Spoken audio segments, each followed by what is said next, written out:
विद्यार्थियों नमस्कार। इस वीडियो लेक्चर के माध्यम से हम बात करने वाले डिस्कस करने वाले बीए बीएससी बीकॉम बीएचएससी प्रथम वर्ष में पढ़ने वाले विद्यार्थियों के लिए, और यह वीडियो विशेषकर मध्य प्रदेश के कॉलेजों में पढ़ने वाले प्रथम वर्ष के विद्यार्थियों के लिए बनाया जा रहा है।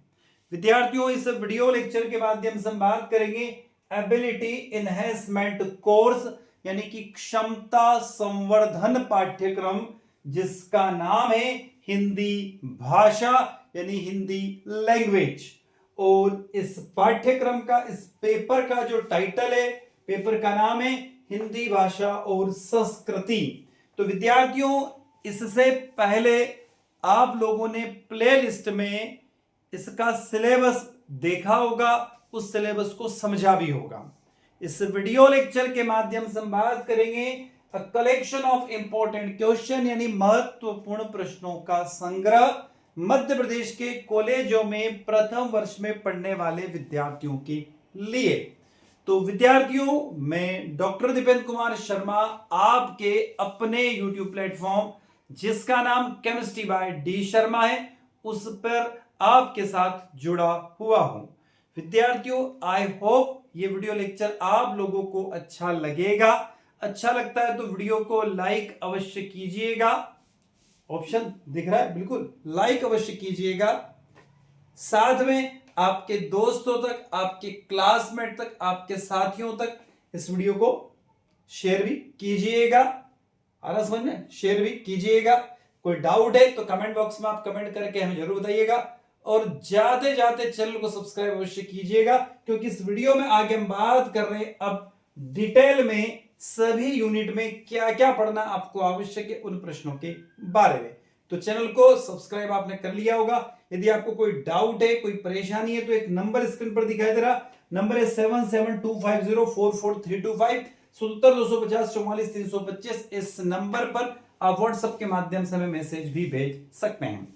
विद्यार्थियों, अब हम चल रहे हैं यहां पर बीए बीएससी बीकॉम बीएचएससी प्रथम वर्ष के विद्यार्थियों के लिए एबिलिटी एनहांसमेंट कोर्स क्षमता संवर्धन पाठ्यक्रम, जिसका नाम है हिंदी भाषा, और पेपर का टाइटल है हिंदी भाषा और संस्कृति के बारे में बात कर रहे हैं। नई शिक्षा नीति के बारे में बात कर रहे हैं।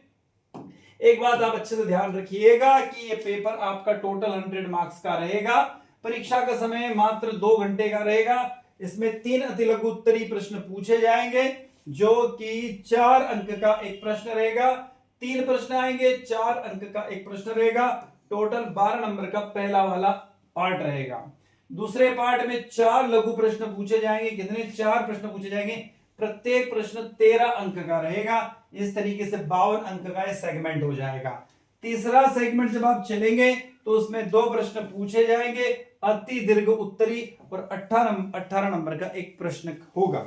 अब हम चलते हैं, टोटल पेपर आपका 100 मार्क्स का होगा। इस जानकारी के साथ हम बात करें आपको क्या क्या पढ़ना आवश्यक है यूनिट वाइज, मैं आपको बता रहा हूं आगे। पहला प्रश्न यूनिट फर्स्ट में दिया हुआ है, भारतीय ज्ञान परंपरा की प्रमुख विशेषताओं पर प्रकाश डालिए। तो इस प्रश्न को आपको पढ़ना है। किसके बारे में दिया? भारतीय ज्ञान परंपरा के बारे में दिया हुआ। तो भारतीय ज्ञान परंपरा का हिंदी से क्या कलेक्शन है, क्या रिलेशन है, उसको आपको बताना होगा। दूसरा प्रश्न आपको पढ़ना, स्पष्ट कीजिए कि भारतीय ज्ञान परंपरा आधुनिक शिक्षा प्रणाली से किस प्रकार डिफरेंट है, किस प्रकार भिन्न है।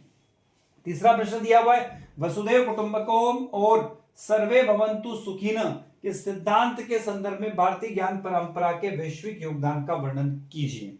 अब ये जो प्रश्न है, प्रश्न क्रमांक 3, वसुधैव कुटुंबकम और सर्वे भवन्तु सुखिनः के सिद्धांतों के संदर्भ में भारतीय ज्ञान परंपरा के वैश्विक योगदान का वर्णन कीजिए। इसको मैं थोड़ा सा शॉर्ट में आपको बता रहा हूं, डिटेल में आप तो पढ़िएगा, पर मैं शॉर्ट में समझा रहा हूं।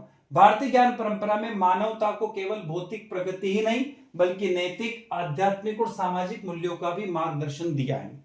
यहां पर 2 अच्छे से सेगमेंट आते हैं। वसुधैव कुटुंबकम, इसका अर्थ होता है पूरी पृथ्वी एक फैमिली है, एक परिवार है। और दूसरा जो स्टेटमेंट आता है वो सर्वे भवन्तु सुखिनः, अर्थात सभी सुखी हो। जैसे सिद्धांत भारतीय दर्शन यानी जो इंडियन फिलॉसफी है, उसमें देखें तो मूल भावनाओं को व्यक्त करते हैं।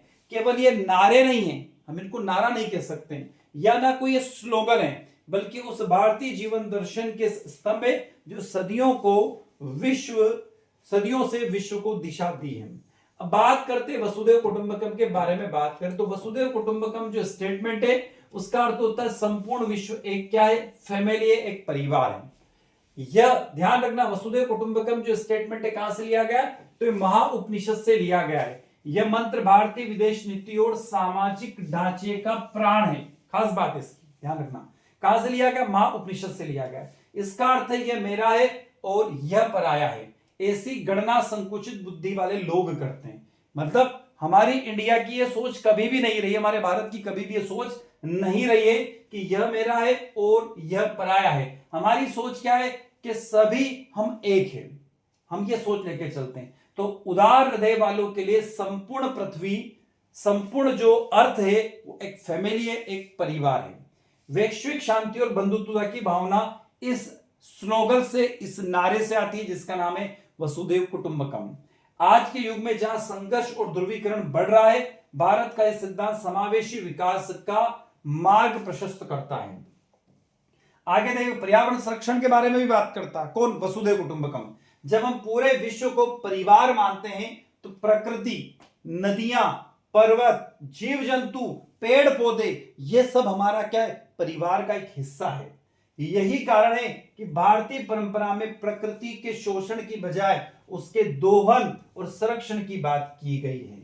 कभी भी हमारे प्रकृति का शोषण नहीं किया गया है। हाँ, ये मानते हैं कि हमारी प्रकृति का, हमारे नेचर का दोहन हो रहा है, तो उसे क्या करना आवश्यक है, हमें संरक्षित करना आवश्यक है। बात करते सर्वे भवन्तु सुखिनः, इसका अर्थ होता है सार्वभौमिक कल्याण, मतलब सभी लोगों का क्या हो, कल्याण हो। यह सिद्धांत भारतीय ज्ञान परंपरा की परोपकारी भावनाओं को दर्शाता है। इसका लक्ष्य किसी विशेष धर्म, जाति या देश का सुख नहीं बल्कि संपूर्ण प्राणी मात्र का सुख है। अब संपूर्ण प्राणी मात्र में इंसान भी आ गया, जानवर भी आ गए, पेड़ पौधे भी आ गए, तो सबका सुख चाहने वाला जो देश है वह कौन है, हमारा भारत देश है। सर्वे भवन्तु सुखिनः, सभी सुखी रहे। सर्वे सन्तु निरामया, सभी स्वस्थ रहे। सर्वे भद्राणि पश्यन्तु, सभी का शुभता प्राप्त हो। मां कश्चित् दुःख भाग् भवते, किसी को कष्ट ना हो। ओम शांति शांति शांति, यानी सर्वत्र शांति बनी रहे। ये पूरा एक मंत्र है।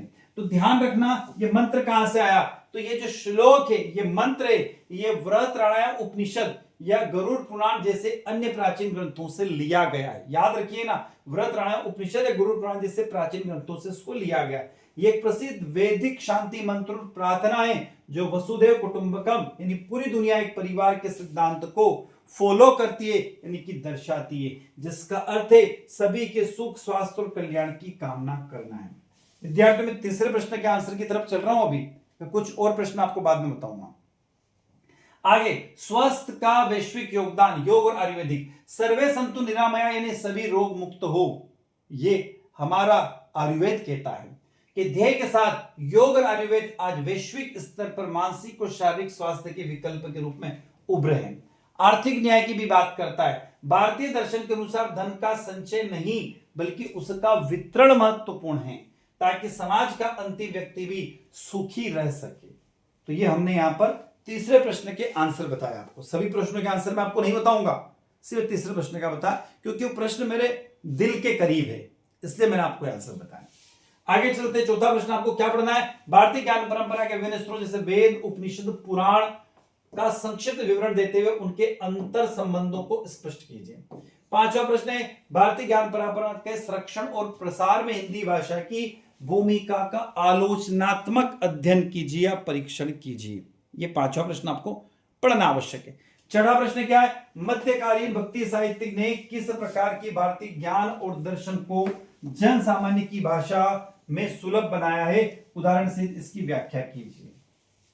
आगे चलते, सातवां प्रश्न, आधुनिक परिप्रेक्ष्य में ज्ञान विज्ञान की भाषा के रूप में हिंदी की चुनौतियां और संभावनाओं पर एक आर्टिकल आपको लिखना, आंसर तैयार करना है। आगे चलते हैं, प्रश्न क्रमांक 8वां, 9वां, 10वां और 11वां, 4 प्रश्न और इसके अंदर। 8वां प्रश्न, महर्षि पणिनि के अष्टाध्यायी की संरचना पर प्रकाश डालिए। 9वां प्रश्न है, महर्षि पणिनि ने अष्टाध्यायी को विश्व का सबसे वैज्ञानिक व्याकरण ग्रंथ क्यों माना है, इसको भी आपको समझाना होगा। प्रश्न क्रमांक 10, पाणिनि के सूत्र, शैली और उनकी भाषा वैज्ञानिक दृष्टि ने संस्कृत भाषा को किस प्रकार अनुशासित किया है, विस्तार से समझाना होगा। प्रश्न क्रमांक 11, महर्षि पाणिनि के जीवन परिचय के साथ साथ उनके द्वारा प्रतिपादित माहेश्वर सूत्रों के महत्व पर भी चर्चा कीजिए। विद्यार्थियों टोटल 11 प्रश्न मैं पहली यूनिट के लिए टोटल आपके सिलेक्ट करके लाया हूं। कितने? 11 प्रश्न पहली यूनिट में। अब मैं आपको ले चलता हूं यहां से सेकंड यूनिट की तरफ। यूनिट नंबर सेकंड में कौन कौन से प्रश्न आपको पढ़ना अति आवश्यक है उसकी तरफ मैं आपको ले चल रहा हूं।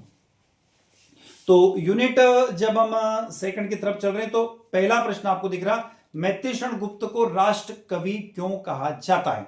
बहुत अच्छा सा प्रश्न है।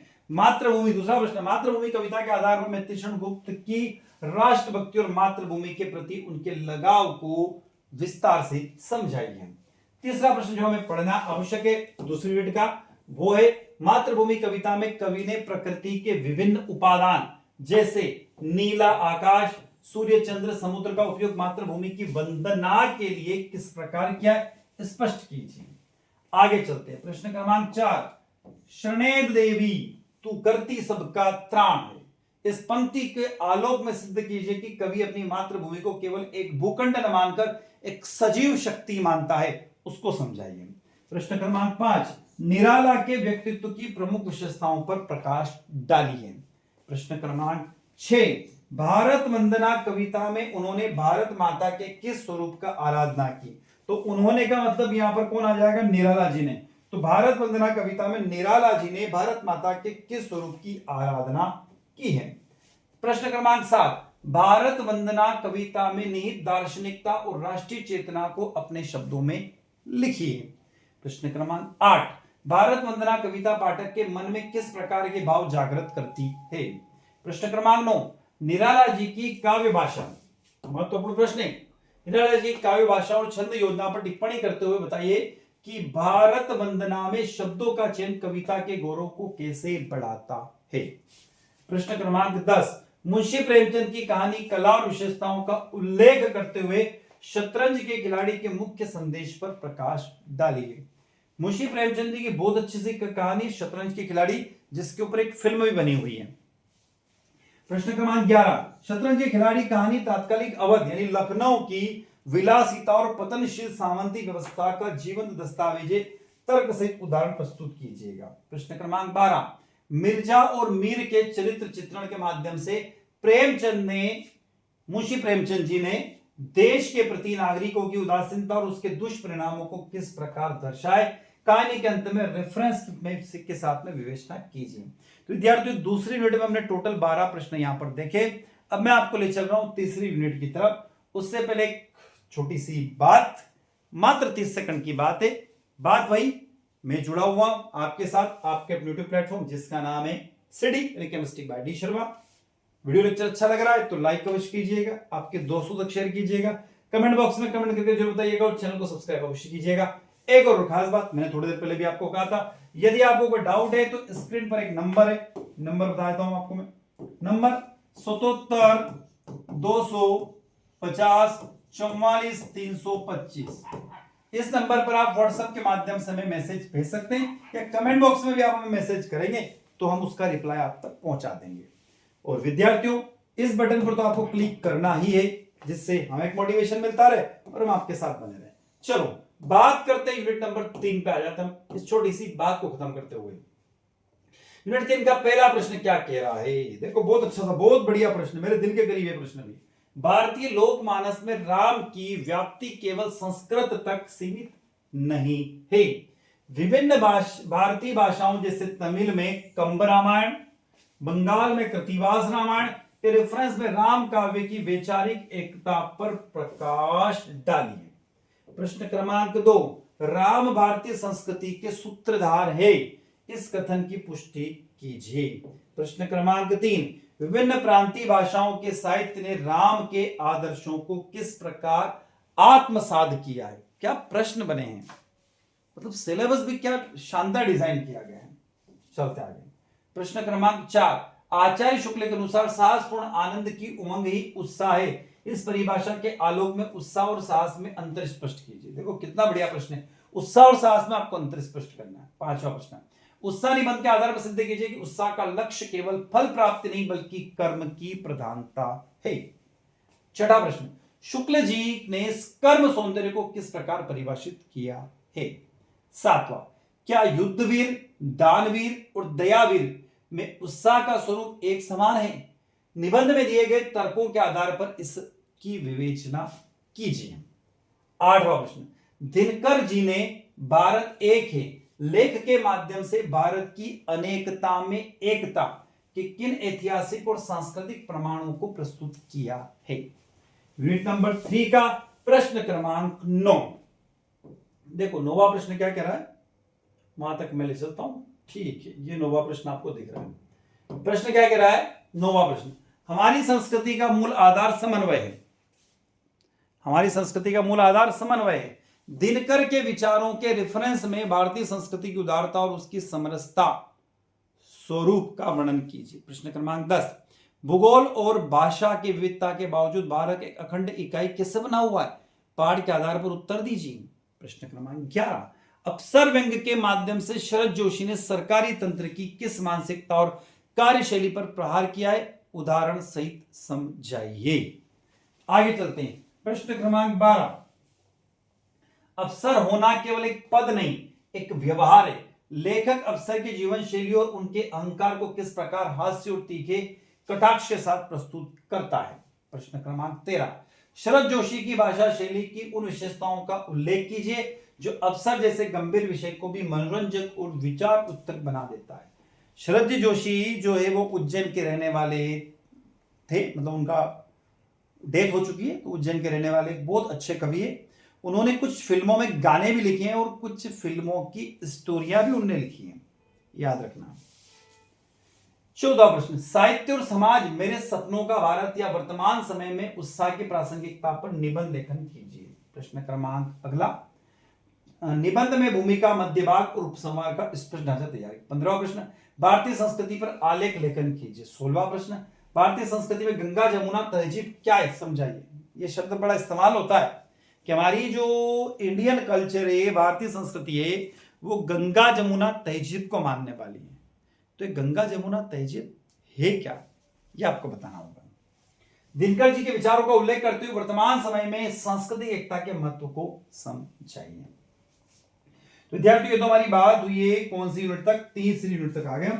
अब मैं आ रहा हूं चौथी यूनिट और इसके बाद चलूंगा मैं 5 यूनिट पे।